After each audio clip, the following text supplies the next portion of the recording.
Avant d'être une ours, Callisto était une nymphe, une compagne d'Artémis. Et Callisto, sûrement, elle est belle parce que Zeus tombe amoureux d'elle.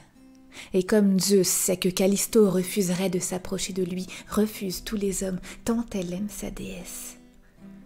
Tant elle court tout le jour, au milieu des arbres, agile, légère comme une biche ou un cerf.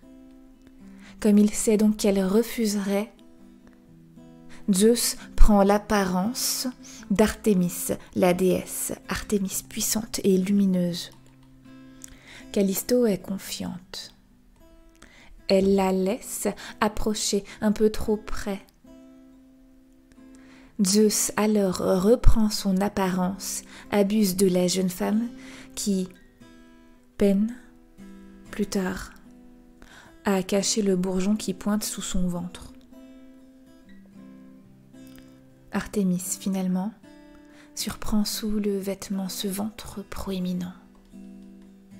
Et non, il n'y aura parmi ces nymphes jamais aucune femme capable de céder à un homme, fût-il un dieu, fût-il le roi des dieux, fût-il trompeur. La colère brûle dans ses yeux clairs, et la déesse bannit la nymphe, qui doit retourner seule et chagrine chez ses parents tout surpris.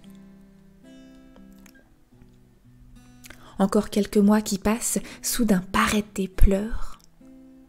Un bel enfant.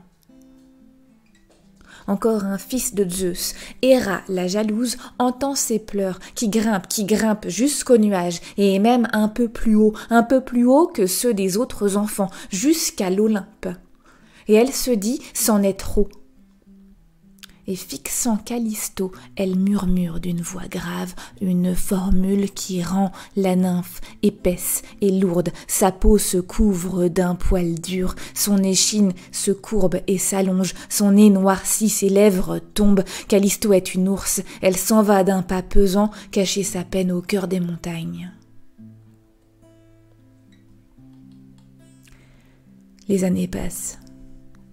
Les automnes à fouiller au milieu des feuilles mortes, les hivers bien au chaud dans les grottes, les printemps, les étés à gratter la terre, à gratter les troncs, à prendre le soleil, et soudain, une odeur familière, un peu sauvage, un peu sucrée. L'ours la reconnaît. Elle la suit, à la trace. Elle la suit comme on suit la pointe rassurante de la boussole quand on est perdu. Elle la suit entre les buissons et les feuillets. Elle suit l'odeur. Mais ne se souvient pas d'où elle la connaît. Elle ne se souvient pas qui portait cette odeur, et voilà, devant elle, un tout jeune chasseur. C'est son fils, son grand et beau fils qu'elle a quitté quand tous ses poils lui ont poussé. Il lui tourne le dos pour l'instant, et quand enfin il sent l'ours derrière lui, il se retourne, bande son arc et va décocher. Mais Zeus, qui voit tout du haut des cieux, Zeus a quand même un cœur. Et ce jour-là, ce cœur se sert de honte et de culpabilité. Il se souvient. Il tend une main longue et invisible. Il retient le bras du jeune homme. L'ours se lamente, tous les mots d'amour de la mère se bousculent dans sa gueule, et le jeune homme ne peut les comprendre. Mais il sait d'un coup que c'est sa mère qui se tient là devant lui, et il se met à pleurer. Alors Zeus, d'un geste doux, tend une main vers l'ours, il la soulève vers les cieux, et de l'autre main il fait de même pour l'enfant et les rassemble dans le ciel, grand ours et petit ours, pour qu'ils ne puissent plus jamais se quitter.